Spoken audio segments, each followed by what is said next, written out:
Ada yang tidak setuju. Ada yang tidak setuju.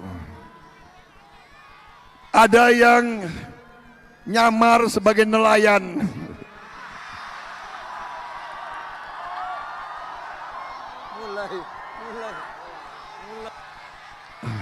Berani-beraninya loh itu.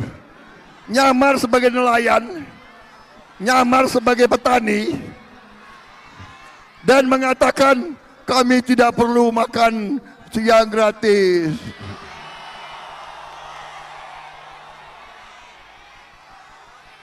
Itu sedang diusulkan menerima Piala Citra. Saya malah mau usulkan menerima Oscar. Itu lumayan, apa tuh?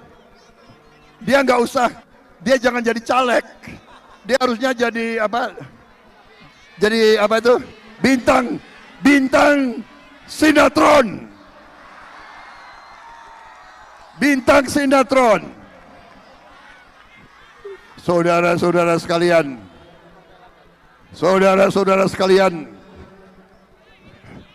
makan siang gratis bergizi itu akan membuat anak-anak kita kuat.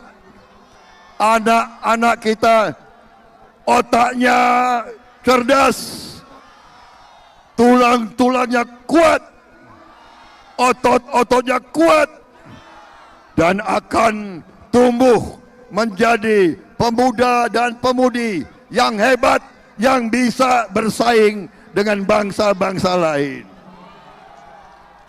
Saudara-saudara sekalian,